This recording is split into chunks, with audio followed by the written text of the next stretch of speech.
So it's been a while since we've talked competitive content on this channel, and I figured since I went to YCS Pasadena and played in my first event for the first time in about 2.5 years, I figured I'll go ahead and just do an entire Ishizu Tearlament primer for anyone who's looking to pick up the deck, because I figure, even though I didn't do terribly well with the deck, I figured I learned a lot in the process of playing this deck, creating this deck, labbing it for the past, few weeks leading up to the event, and if it's useful information for any of you guys and you end up doing anything with that, whether it's, going to your locals or a regional or anything like that, then that's going to be pretty beneficial. So first competitive video in quite some time, the ultimate primer on Ishizu Tearlament. So this is going to be not your traditional video, so if you're not really interested into competitive Yu-Gi-Oh, you may not want to stick around for this, but I had a lot of fun. It was a great time seeing everyone at YCS Pasadena, and so let's just go ahead and get right into the deck. Again, it feels so weird doing this because I haven't done something like this in ages, even leading up to YCS Pasadena, or even prior to like that. We weren't even doing competitive content. So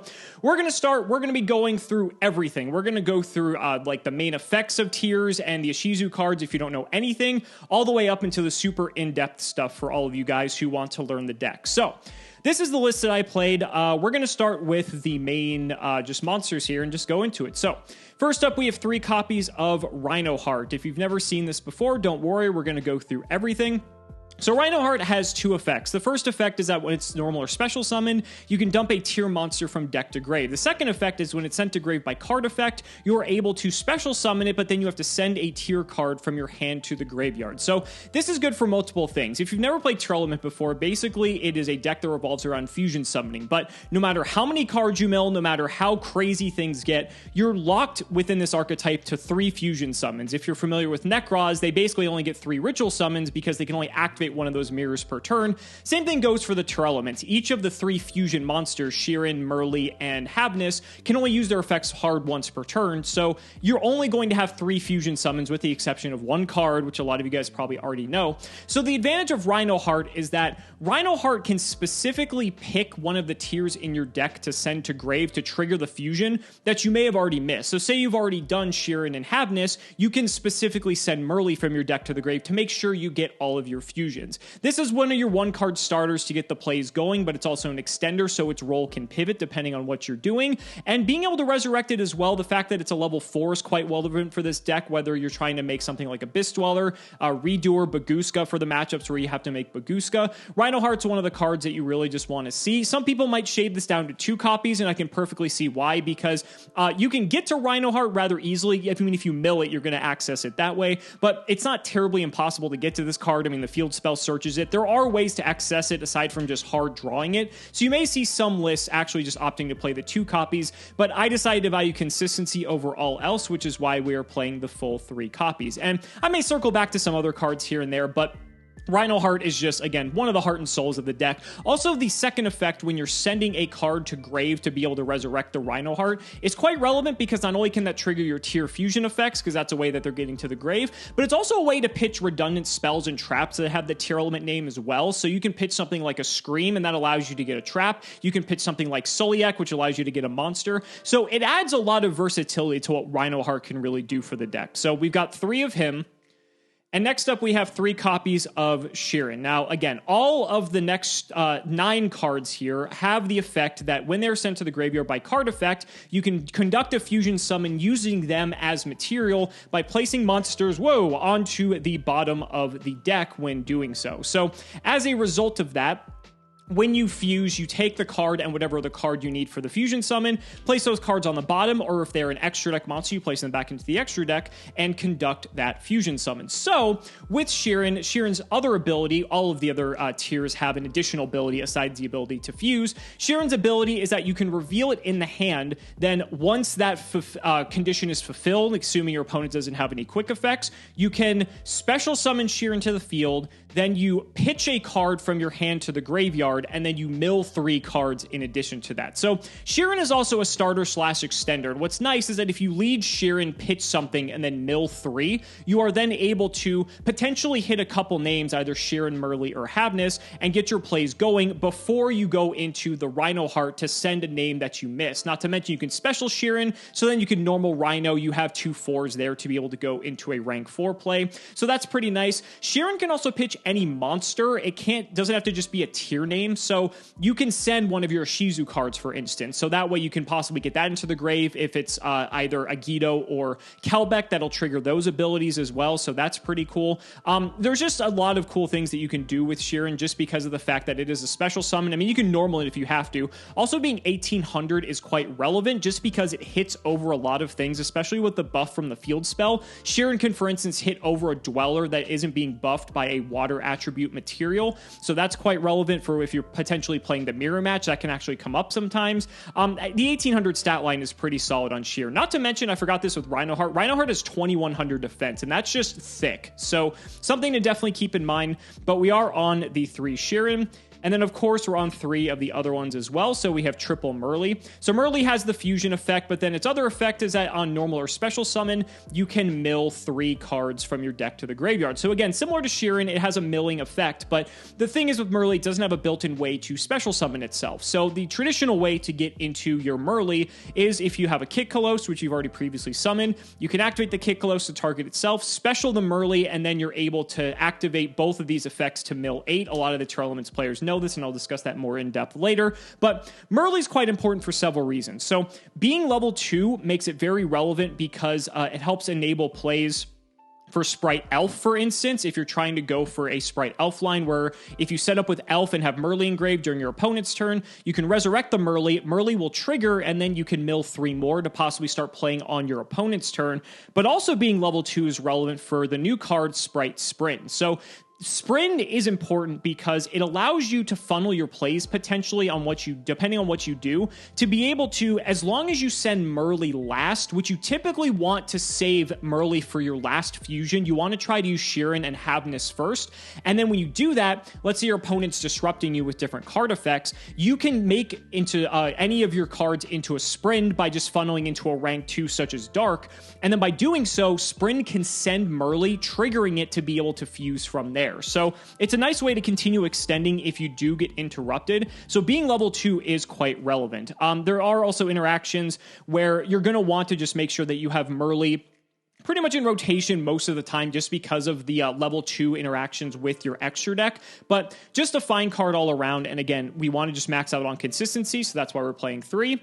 And then lastly, oh boy, people hate this card, 3 copies of Havness. So Havness's other ability, aside from the ability to fuse, is that when your opponent activates a monster effect on field, you can reveal the Havness. Then when the effect resolves, you summon the Havness and mill 3 cards. You can see the trend that all the tier elements aside from Rhinoheart just mill 3 cards. The nice thing is, because this is a quick effect, you're able to do this during your opponent's turn. And this is one of the most dangerous cards in the deck, because if you're able to play during your opponent's turn, especially during the mirror match, this is what's going to allow you to just go off. If Havness hits any other name, you can then fuse for Kitkalos, and then Kitkalos can send another name. You can go into a Rukalos from there. Havness is just what gets the entire deck started, essentially when your turn has not yet even started. And so, very strong card, 1600 attack, also nothing to scoff at. I forgot to mention Merly has 2000 defense, which is, pretty relevant too. But nonetheless, that's it for our main tier monsters. So still focusing on our engine, actually, we're going to take a break from the monsters and go into the spells. So we have 3 copies of Planet plus a copy of Terraforming. This is our way to get to any of our tier monsters that we need. So we're focusing on the main engine of this deck first. The field spell in this deck is absurd, and we're going to get into more detail as to why that is and why you want to max out on it. If in the mirror match especially, if you have the field spell and your opponent does not, it is a night and day difference for what this deck is able to do. So firstly, on activation, Planet can add a Tearlaments monster from deck to hand. That's already good enough, but then has 2 other effects which are also quite relevant. So in addition to that, all of your Tearlament monsters also, and fusion monsters, gain 500 attack. So that means that your Havnesses are now bumped up to 21. Your Merlys are 13, which isn't like that great, but it can be relevant. And then your Sheerans are 23, and your Rhinoheart gets buffed up to 2,000. And then the fusions also get the buff as well, which pushes them up to 3,500 attack, which is pretty colossal. But then more importantly, the third effect is that when a Tearlaments card is shuffled back into the deck or extra deck, you can target a card on the field and destroy it. So this has multiple purposes. The first purpose is that this allows you to have an extra wave of interruption during your opponent's turn, as long as you're able to fuse during your opponent's turn. So if you're able to mill cards, let's say with the earlier example with Sprite Elf, where Elf itself is able to resurrect something like a Merly. Merly mills 3. Let's say you hit any name. You can then fuse by shuffling cards back, summon, let's say, something like a Cimoooooooo, and then the field spell will trigger to be able to pop one of your opponent's cards. But what's nice is that it doesn't have to, the monsters don't have to be shuffled back by the effect of a Tearlament card. They can be shuffled back by anything, and this is where the Ishizu cards can synergize with the deck quite well, because Keldo and Mudora specifically, once we get to them, can shuffle any cards in either graveyard back into the deck. That also triggers the field spell's effect, so you have another way to interact, even if you don't have a way to necessarily fuse in that instance. But where this card has even more depth is that you can start popping your own cards as well. So for instance, once we get to some of the later cards like Tearlament Scream, Tearlament Sulliek, or even some of the fusion monsters like Kaleido Heart, you can pop those with the field spell to generate even more value after you've already gotten your value out of them. Let's say you don't need the Scream anymore, you want to search yourself a Sulliek or a Crime, you can do that with the field spell. Let's say you want to pop your Sulliek to get a search, maybe search a Rhino Heart for follow-up on the next turn, you can do that. If you want to pop your own Kaleido Heart so it summons itself back and then you can trigger it to send a tier, get that whole train rolling, you can do that as well with the field spell. Probably one of the strongest field spells printed, in all honesty, and of course the terraforming's here because A, it's limited, but B, we want to see that field spell as often as possible. We're also playing a 40 card deck because we want to get to that card as fast as possible, but also to maximize our chances of hitting the Tearlament cards when we are milling with the rest of our effects. So anything over that, you're going to risk the chance of getting into higher percentages where you don't hit them, and maybe for people who are a lot better at the game than I am, maybe they have other opinions on that, but to me that just makes the logical sense to try to keep this deck 40 if you can. But continuing on with the engine, we have 3 copies of Tearlament Scream. So I am a part of the Scream gang. I believe in Scream because this card is phenomenal. So again, this is another card that has 3 separate effects, and this card is just absurd. So it's a continuous spell. The first effect is if a monster is normal or special summoned on either field and you control a Tearlament monster, your opponent's monsters lose 500 attack for the rest of that turn. And that is a static effect that is tied to the Scream, and that is extremely relevant, especially in the mirror match, because since you and your opponent are going to have very similar monsters with very similar attack stats, because it's the mirror, being able to scream them down, and then that means that they're not going to be able to have the ability to swing over in battle. The battle phase, especially in the mirror, is extremely relevant for removal, because that's where you can almost freely take things out without a lot of things happening. Most of the effects have already gone off. Your opponent may have already exhausted most of their resources. So if you have a Scream active and all their stuff is sunk by 500, you can just start picking apart their board, and there isn't a ton of interaction to be had there. So the battle phase is very important with this deck, especially in the mirror match, I feel, which is why I want to maximize this card. But not to mention, aside from the 500 reduction, you also get to mill 3 cards off the top of your deck as well. So you just get another essentially Sheeran, Merly, or Havness effect in the continuous spell. And this is essentially 6 cards over the course of a full turn cycle, 3 on your turn and 3 on your opponent's turn. So what's nice is that you can use this to chain block your own effects as well. So you can go normal summon Rhino Heart with Scream up, chain link 1 Rhino Heart, chain link 2 Scream. They're not going to be able to interact with this Rhino Heart effect. So that means you mill 3.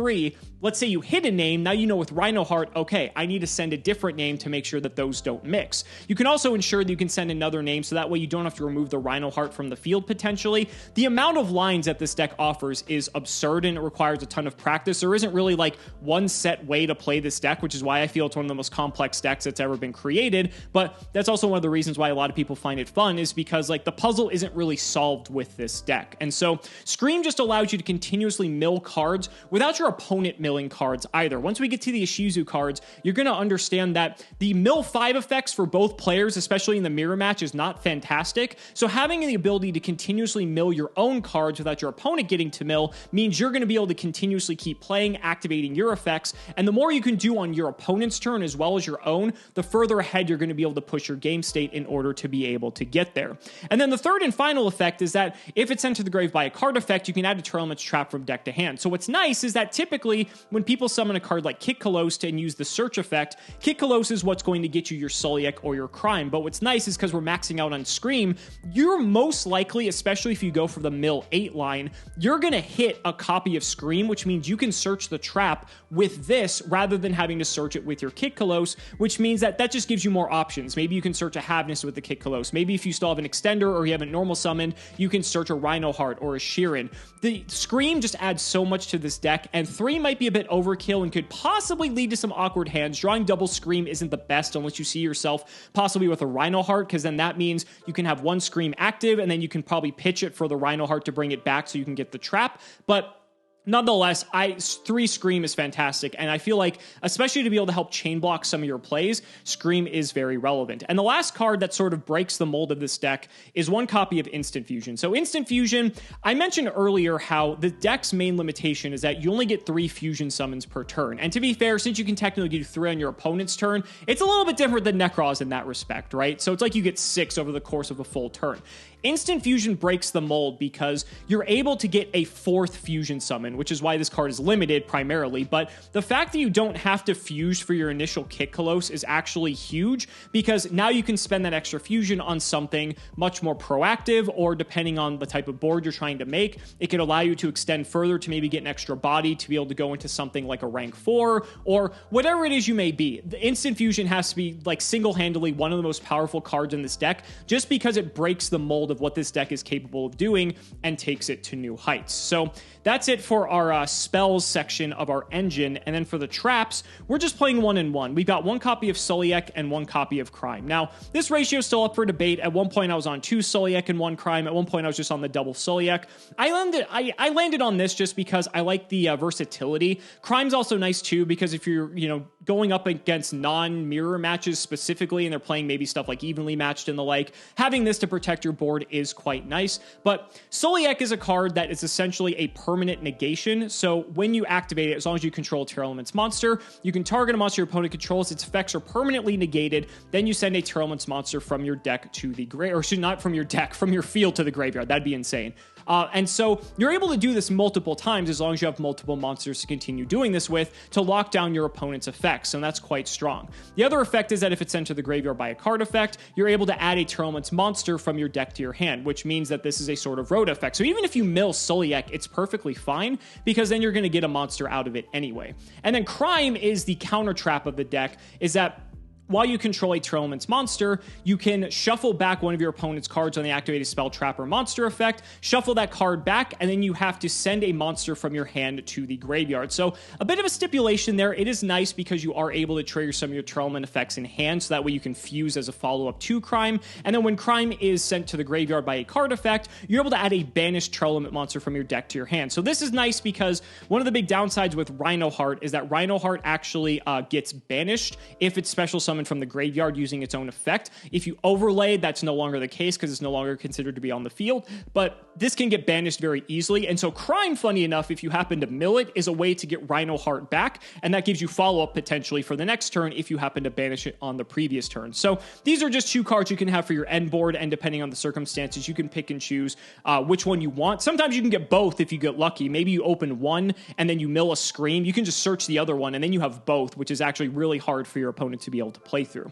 So that does it for the Tearlament side of the engine. And so now we're going to continue on into the Ishizu side of the engine. So first up, we have 3 copies of Keldo, the Sacred Protector. I preferred Possessed Statue in the OCG, but we're not here to discuss semantics with card names. So these cards are insane. There is really no other way to put it. So both Keldo and Mudora, which is our next card, have the ability that at quick effect speed, you can target up to 3 cards in either graveyard, or any graveyard, I should say, because you can do both, and shuffle those cards back into the deck. So this is relevant for several reasons. If you're going up against the mirror match, if your opponent activates a Tearlament fusion effect, you can chain the effect of Keldo by banishing it. You banish it to activate this effect at quick effect speed. You chain the Keldo, target the monster that they're trying to use the effect of. The monster gets shuffled back into the deck, and since the Tearlament monster that's activated its effect needs to send itself back to the deck as part of the cost, that will make the effect no longer able to apply, which means they are not going to fuse. So these are fantastic interruptions,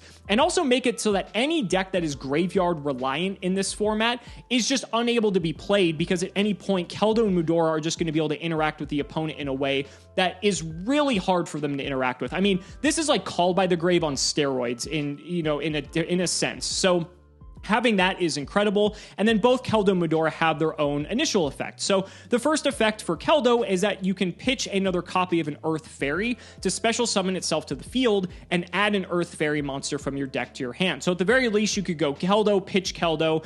You can even add another Keldo, which is funny. It doesn't prevent itself from being added, I believe. And then from there, you could even normal summon what you added, and at the very least, you have a rank 4. But at the very least, this gives you a way you could just special summon Keldo as one of your leading plays if you're going second in the mirror, and by doing so, you've essentially locked down their graveyard from them being able to use any fusion plays, because now that you have this, at any point if they try to fuse, you can banish this from field or graveyard. A lot of people forget you can do this from the field as well to be able to shuffle back those Tearlament monsters, and now they're no longer able to fuse with those effects. So Keldo is the best one. This one's limited in the OCG for good reason, because I think this is the strongest one by far. Next up, we have Mudora, which again, Mudora also has the shuffling effect as well. Mudora also has the ability to special summon itself, but it doesn't get as much value unless you play the Gravekeeper's Trap, which I opted not to play. Same condition, you pitch an Earth Fairy monster from your graveyard, and then you can special summon Mudora, but then you would be able to activate the trap, but in this case, we're not playing it, so you just don't apply that part of the effect. Again, these are just more extenders that allow you to potentially go into Link 2 plays, go into Rank 4 plays. So at the very least, these are cards that enable part of your engine as well as enable your extra deck plays that also then turn into interruption once they're in the graveyard, because you can just banish them to interrupt what your opponent's doing. As mentioned before, you can also shuffle back your own cards. You can shuffle back your Tearlament monsters if you have the field spell up to be able to pop stuff with the field spell, because the field spell doesn't care how the Tearlaments are shuffled back. As long as they're shuffled, you can activate that effect. So that's a strong combo as well. You can sort of play some field spell control, if you will, but also you can shuffle back some of your own resources to prevent your opponent from interacting with them, but also to get them back in your deck. Let's say you mill a few copies of your field spell, right? You can shuffle the field spells back into your deck to increase the consistency of your deck, so that way you may have a higher chance of actually drawing a live card that's going to get you to where you want to be. You can also use it to interrupt your opponent from potentially getting monsters back with a card like Dark, right? The Link 2 monster. That can steal something from your graveyard. You can banish one of these to shuffle that card away, and so that they're no longer able to do that. Sometimes if you're playing in the mirror match and you see that your opponent has these cards in their graveyard, you may want to preemptively activate this to target their versions of Mudora and Keldo to shuffle those cards away, so that way when you want to start fusing, they're not going to have any of these cards left in their graveyard. And especially if they're under like Abyss Dweller, this is where it gets nasty, because regardless of what they mill in the end phase, they can just shuffle all of those away, and then that way they're not going to have any way to interact on your turn when you want to start fusing on their turn. So these cards are extraordinarily powerful. The fact that they're quick effects too is insane, because if you go hypothetically Mudora, pitch Mudora, and that's the chain, right? That's chain link 1. If your opponent does anything graveyard related, this is already in the graveyard for cost. You can banish the Mudora in the same chain link that you sent for this effect to be able, or shoot for this cost, excuse me, and then you're able to shuffle back whatever they're trying to do. So the power of these cards cannot be understated. They are some of the strongest cards that have been printed in a while, and that's why you're going to see these cards for a very long time, at least until they get hit on the ban list in some capacity. So that's it for Keldo Mudora. Next up, we have Kelbeck. So we're on 3 copies of Kelbeck as well. Kelbeck is phenomenal, although it doesn't have the shuffle back effect. He has 2 unique effects. So both Kelbeck and Agido, which is our final one, have the ability that when they are sent from either the hand or deck to the graveyard, you are able to mill both players for 5 cards, which is incredible in any instance that you are not playing the mirror match, because in the mirror match it can get a little bit dicey unless your opponent is like Abyss Dweller or your graveyard is loaded with Keldo Mudora, because the unpredictability of it, you don't exactly know what they're going to benefit off of it. But sometimes if you have more to gain than your opponent, let's say they've already used 2 or 3 fusion summons this turn and you've used none, and you have the ability to get a Kelbeck into the graveyard through some quick effect, or let's say they maybe use their own effect of Kelbeck or Agido to mill you for 5, then what you're able to do is that if you do mill for 5, you could possibly hit one of your Tearlament monsters, which then means you actually have more to gain than your opponent, because if they've exhausted all their fusion summoning, what else are they really going to do? So that means that it's actually in your favor to activate that mill 5 effect, and that's something you always have to be cognizant of as you're piloting this deck, is do I have more to gain by activating the mill 5 effect? And in the mirror match, you have to think about this a lot more than in other matchups. In any other matchup, you're always milling 5. You don't give a shit because your deck ceiling is so much higher, and most other decks in the format don't care about the graveyard, that you're milling 5 all day. And so that's where these cards can really shine. Now, the second effect of Kelbeck, and is also quite relevant, is that when an opponent's card goes from either their hand or deck to the graveyard, you can target a special summon monster they control, special summon the Kelbeck, and then return that monster to the hand. Now, why this is relevant is because depending on the way your opponent plays, you can use Kelbeck as a pseudo hand trap to be able to interrupt what they're doing. Let's say, for instance, they use the effect of a Kick Colossus while they have a Scream up, right? So they can go something like Kick Colossus 1, Scream 2. So they're going to mill 3 with Scream and then add something with the Kick Colossus. On the resolution of that chain, you can activate your Kelbeck when you have the opportunity to do so, special it, bounce their Kick Colossus back, and now they're not going to have the ability to fire that Kick Colossus, maybe go for a mill 8 line, and that's a way to really cut them off. The same thing goes for when you're interacting with possibly a card like Rhino Heart, right? Same thing. If you go Rhino Heart, they send a card, Kelbeck can bounce the Rhino Heart, and Rhino Heart actually gets banished because of its effect if it was special summoned from the graveyard, or if it wasn't, then it would just go back to hand. But in that case, if you normal summoned it, you wouldn't be able to use Kelbeck because Kelbeck only works on special summon monsters. So this is a really strong hand trap, even though it is a bit difficult to activate it when you want to, especially in the mirror match. There are a lot of opportunities for you to do so, which is why we decided to max out on this card. Again, it's also a level 4, which is quite relevant, and it can just be a discard fodder for something like Keldo or Mudora. And lastly, we're on one copy of Agido. So Agido, in our eyes, was the weakest card, and when I say our, I mean Sir Eminon and I, because we worked on this deck together.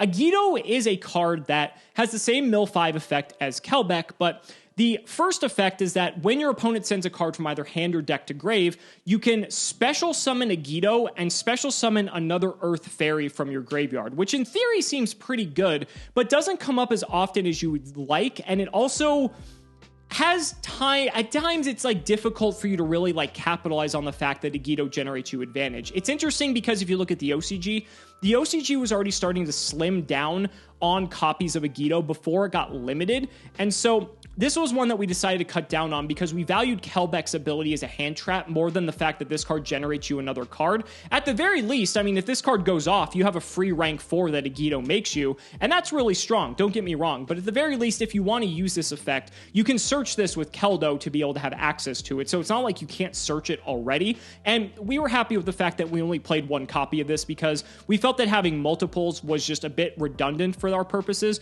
but some people might play 2 or 3. I've seen some people play like 2 Kelbeck, 2 Agido. That's perfectly fine as well. We felt for the deck's purposes, for our purposes, that we were happy with just the one. So that leaves a total of 8 cards left. We're 32 cards in, and that was just Engine, right? So with the remaining 8 cards, we wanted to dedicate those to defensive slots. So our first defensive option was 3 copies of Bestial Magnamute and 2 copies of Bestial Druid Worm. So the Bestials are a fantastic way to interrupt the opponent, and we were able to identify that, especially in the mirror match, the best way to have a chance is to be able to interact with them as much as possible, because sometimes, like, even if they're able to play through your interruptions and end on Dweller, playing through Dweller is really difficult. So we figure, let's try to play a bunch of cards that allow us to be able to stop the opponent from getting to Dweller in the first place, so that way we don't have to deal with it. So we ended up on Bestial Magnamute and Druid Worm because these were some of the best cards in terms of stopping the mirror match. So Magnamute's fantastic. This card, both cards I should say, you can activate them as quick effects if your opponent controls a monster,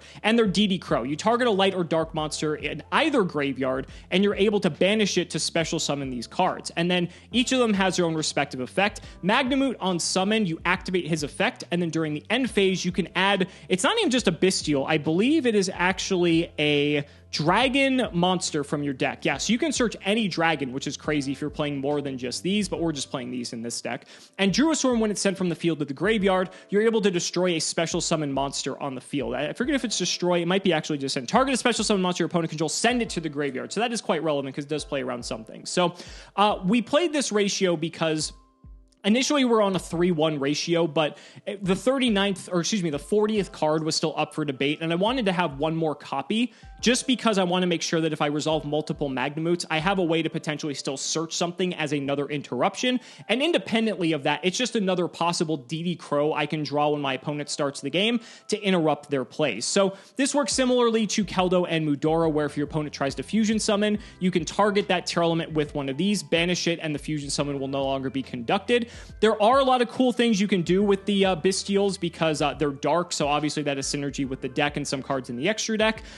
They are level 6, which is relevant because some players like to play a card like Diviner of the Herald, which can modulate its level, possibly leave into a Baron de Fleur. I'm not playing that card, but I know a lot of players were, so that's another line you could take there. We opted to play a different card, which we'll discuss a little bit later on, but you also just have the ability to do really cool things with some of the cards in our extra deck, which I think I'll talk about a little bit later on. But these were some of the best ways we felt to really slow down the Tearlament deck depending on the power of their hand. And if you have multiples, obviously, you're then able to activate multiple effects in a turn, which is really strong. Also, I mentioned how important the battle phase is. I probably shouldn't omit this. When you go and summon a Magnamoot or a Magnamoot and a Druis Worm, and your opponent ends on like a lackluster board, you could very simply just go to battle phase and just swing over what they have because these things are gigantic. They're 2,500. That's going to hit over Dweller with a water material. That's going to hit over something like a Kit Kalos. It hits over a lot, more than you would think. And so again, using the battle phase just to clean up your opponent's board, they need to control a Tearlament to use stuff like Soliek and Crime and the like, and so even Scream for that matter. So you can use these to attack preemptively and then shut off their Soliek because they no longer control a tier, and then you're able to, in main phase 2, actually start using your own effects, knowing that your opponent's lines of interruption have been cut off. And then for the last 3, we decided to play 3 copies of Triple Tactics Talent. So this sort of goes against the philosophy of the Bystials, where we want to have stuff to interact with them turn 0, but both Ben and I found that Talents was the best card for this slot because we tried stuff like Super Poly. In retrospect, Forbidden Droplet's actually pretty good because it does stop Abyss Dweller. But we were finding instances where even where we were using things like that, it wasn't enough to win the game. And we felt that consistently Tactics was strong enough to be able to give us a fighting chance even if we got Abyss Dweller. There's a lot of cool things you can do with this because you can possibly take your opponent's monsters. If they end on like a Root Kalos, you can take that, which not only disables the Root Kalos to stop a special summon, but then also you have a 3,000 body on your field that potentially you can then use to link off and do other things with. You have the ability to just attack over their Abyss Dweller, drawing the extra cards depending on the circumstance. There's so many effects flying around on both players' turns that this card is almost always live. It's really hard to sort of play around triple attack in this format, and so we just found that it was the best card that did what we wanted it to do as a board breaker in the main deck, which is why we opted for it. I think retrospectively we probably could have just played more Bystials and it would have been maybe a bit better because, again, being able to interact on their turn is very important. And I felt that the times I used Talents in the tournament, it was pretty mid. It was like really good sometimes, and like some other times it was terrible, where I feel like just having Bystials to slow them down, period, probably just would have been better more often than not in the 4 or 5 mirror matches that I played.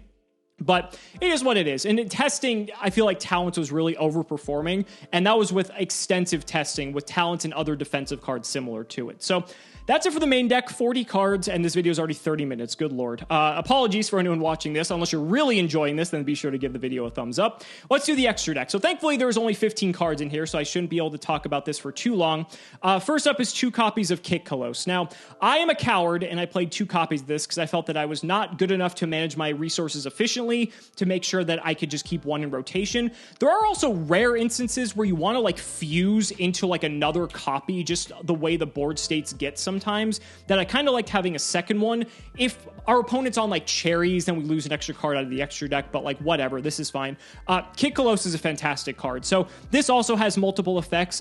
When it's summoned, you are able to add a card from your deck to your hand, a Tearlament card, or send a Tearlament card to the graveyard, which then if it's one of the main fusion names, you can immediately fusion summon again. So let's say you summon, like you hit a name, you summon this, you can dump another name, fuse that and the Kit Kalos and go into something like a Root Kalos. So that's a way to interact on your opponent's turn very easily. It also has the ability that you can target another tier monster on the field. I forget if it's tier monster or any monster, actually. Targeting monster, no, it's any monster, so that's pretty cool. you can send that monster to the graveyard. You target a monster that is...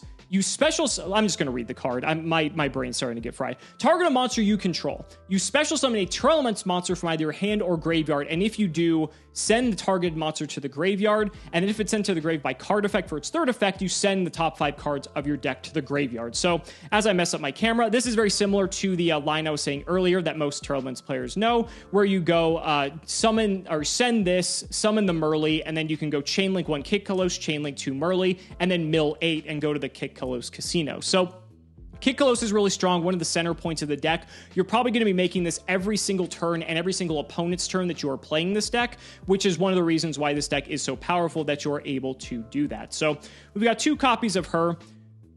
And then we have the one Rukalos. So Rukalos is nice because this is the new card out of Darkwing Blast. She is actually incredible. So she's a bit more difficult to summon because you do have to use Kitkalos specifically. But what's nice about her is that she has the ability to protect all of your Aqua monsters from being destroyed by battle. And that can be relevant sometimes depending on the way the boards shape up. But more importantly, her effect is that she's basically like a little solemn warning, if you will. She can't negate inherent summons, but any effect of a card that would special summon, you can negate the effect, and then you can send a Tearlament card you control to the graveyard, and then you can send herself, because if she's fusion summoned and sent to the graveyard by card effect, she can special summon herself. Now, unlike Kaleido Heart, who's our next card, you can only do that once because she's no longer considered fusion summoned, but honestly, that's probably good enough because if you're doing that, you're probably winning the game anyway.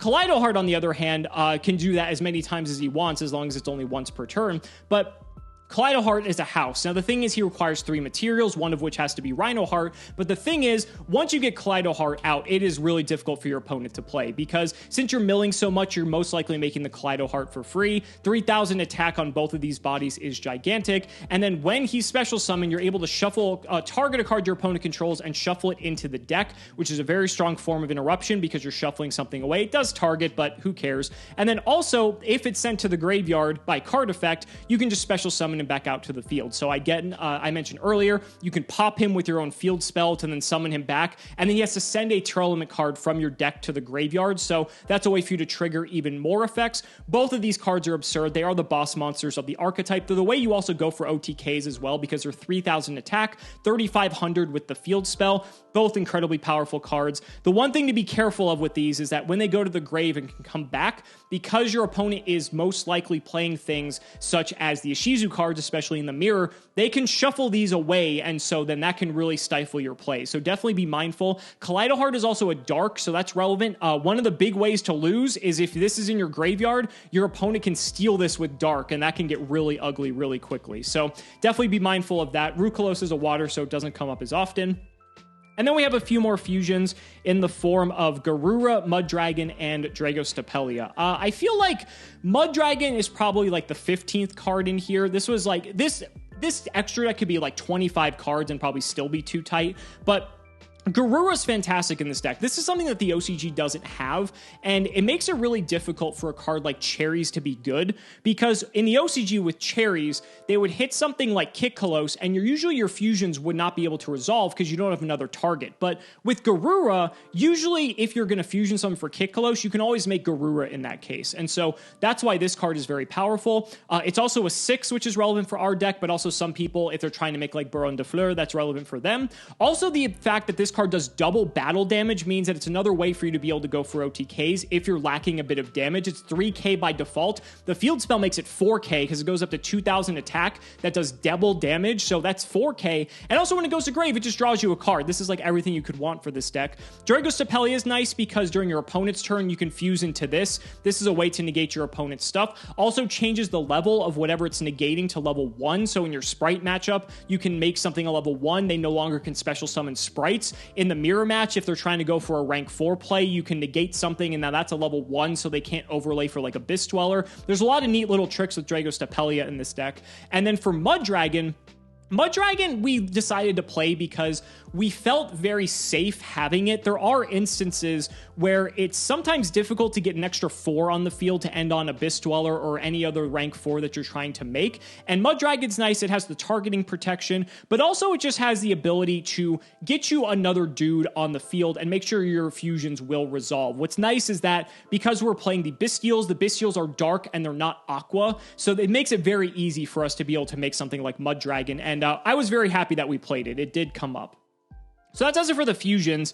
Next up, we have the Xyz. So first up, we have Abyss Dweller. We need to have Abyss Dweller in this deck because if anyone watched any of the feature matches or any of the coverage for YCS Pasadena, you'll understand that Abyss Dweller is the name of the game. If you are able to stick Abyss Dweller in the mirror, there's an extremely high likelihood you are going to win just because of the fact your opponent cannot fusion summon, use any of their powerful Ishizu effects in Grave. It locks down a significant part of the deck. So Dweller is definitely very important. Also, because we're playing Mud Dragon and we have Rhino Heart, this will most likely always be 2200 attack, so it's a little bit more difficult to run over than normal.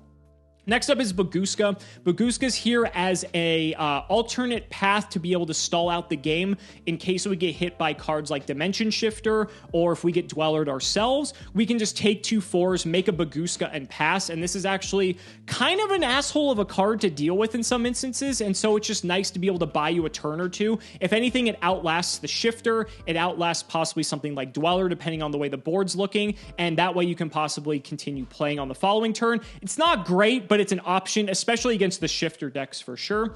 And then we have Redoer. Redoer is like the go-to for if you're trying to be like proactive. What's nice is that Redoer detaches cards for effect, not cost, like most other Xyz monsters do. So if you, for instance, have a copy of Sheeran underneath Redoer, because Sheeran is a 4, when you activate Redoer, you resolve the effect to detach and then use the effect of Redoer. He's going to tag out. Then you can fuse with the Sheeran that you detach, and that's a way to make sure that maybe if something happens to the Sheeran, you can ensure that effect resolves. But this is also a quick effect. It also steals stuff from the top of your opponent's deck. If you hit a spell card, that means you get to draw an extra card as well. He's also 2400. The biggest issue with Redoer is that he's a dark, and so if you have him in addition with any other fusion monster on the field, you're just asking to get super polyed, but at the same time, this deck can get super polyed, and sometimes you don't even care, so that's kind of funny. And then for our last Xyz, we're on Beatrice. So Beatrice for the Bystials being 6s and also the Garura.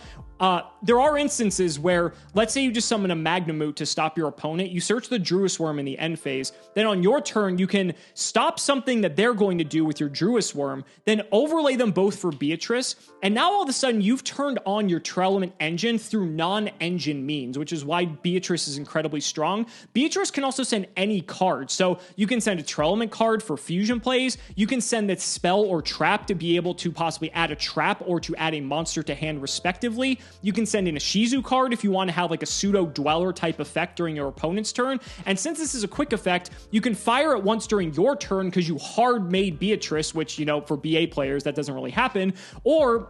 And during your opponent's turn, you can then send the other material to also do something as well. So you could, for instance, send to fuse on your turn and then send on the opponent's turn to send and fuse on their turn as well, making Beatrice incredibly powerful in this deck. And I'm very happy that we played this card because Beatrice was incredible. Some of the people in the OCG did that as well, and now I see why. I am a believer.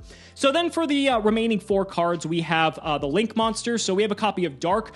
Dark does a lot in this deck. So because most of your deck is dark, it's very easy to make dark, but dark does several things. In the instance of if you get Magnemooted, and this is one of the cool applications with talents, if your opponent activates Magnemute to stop one of your fusion summons, let's say you go normal Rhino, dump a fusion, and then they use Magnemute to banish the fusion. You can triple attack, take the Magnemute, then use your Rhino and their Magnemute to summon Dark, and then Dark take their Magnemute and then trigger Magnemute because you summoned it so that you can search a Druis Worm on your turn, and then you can link the Dark and the the Magnemute away to summon a copy of Sprind because this is a link 2, and then you can dump Merly and you basically not only get to continue playing, but then you're going to add a disruption to your hand on your turn. So that's one of the cool interactions with Dark. The fact you can take any of their monsters, like if they leave Kaleido Heart engraved, that's a death sentence. You can take any of their other things, like if you need a 4, you can take a Sheeran to be able to overlay.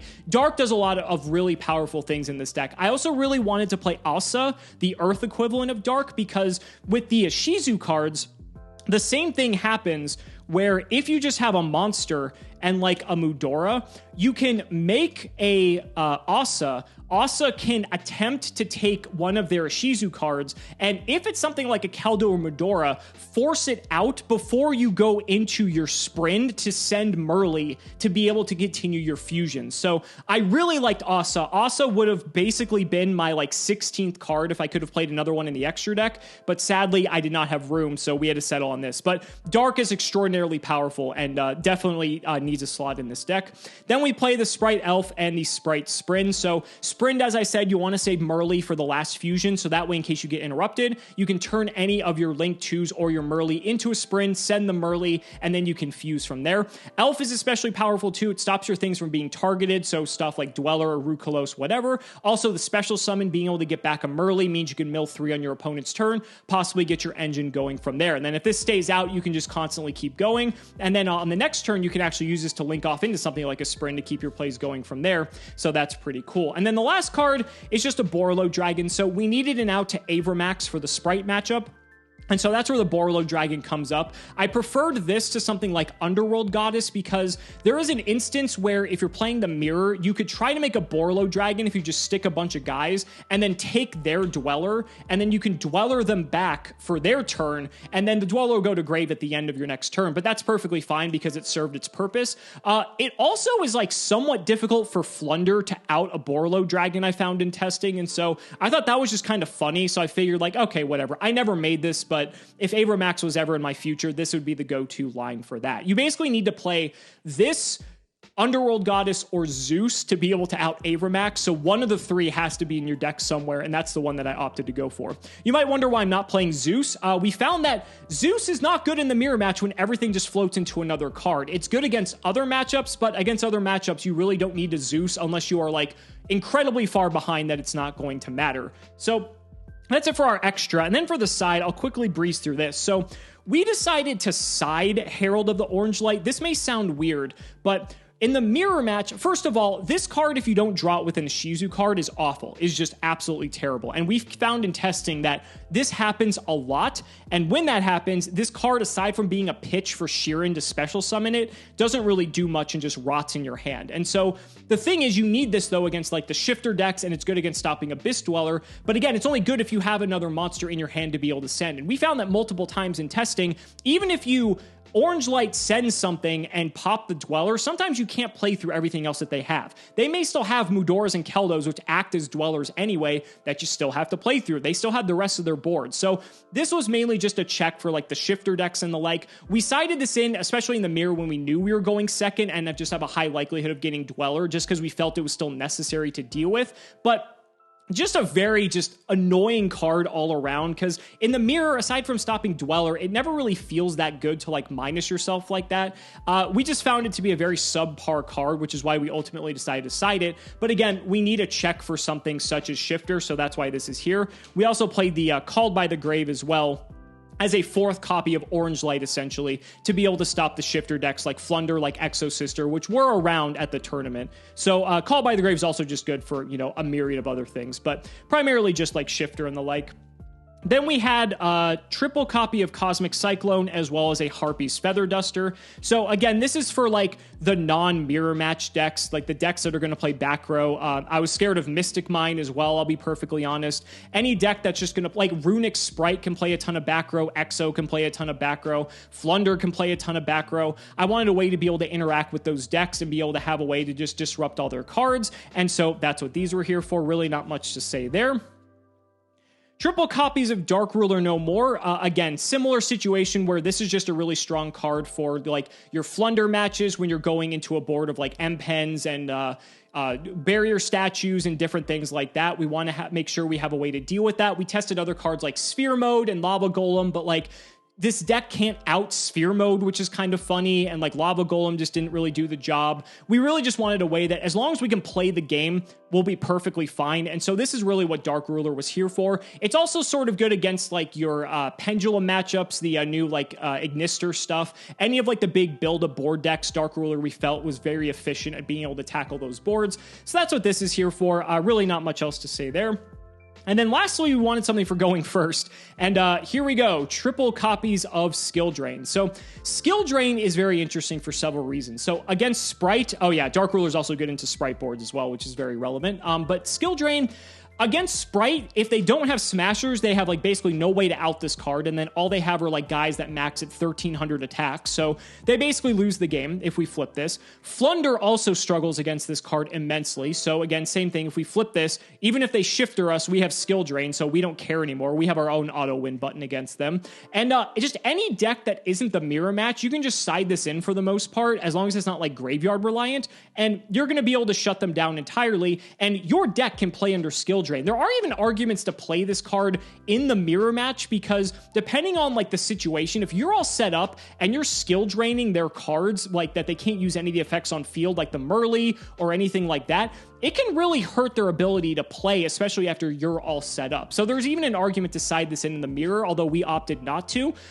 This was primarily just for all the rogue decks as well as Sprite, just because we wanted to make sure we just had a way to pivot our strategy. The Bestials aren't like fantastic in Sprite. They're like fine. They're absolutely dead in Flunder. So we wanted to make sure that we had enough cards to fill our main deck to take out the Bestials. And maybe we would take out like a triple tack, maybe take out like a Rhino or a Scream, just to make sure we had slots available in our siding patterns, depending on the matchup that we were playing against. So guys, that's it. That was my deck for YCS Pasadena, and that was my primer on Ishizu Tearlament and how to play the deck. And I know this was a bit of a long, rambly video, but I hope some of you found this helpful. I felt that I should be able to deliver some of this information to you all, even though it was a absolute just massive information dump on you. But if you're looking to pick up the deck, I figure it's a great way to just help you, give you a starting edge in terms of knowing what the cards do, but also some of the best interactions and uses of the cards, especially if you're going to be encountering the mirror match, either at your locals or regionals or anything you might be playing with. You know, this was the roots of my channel, and I figure I would be remiss if I did not make a video like this,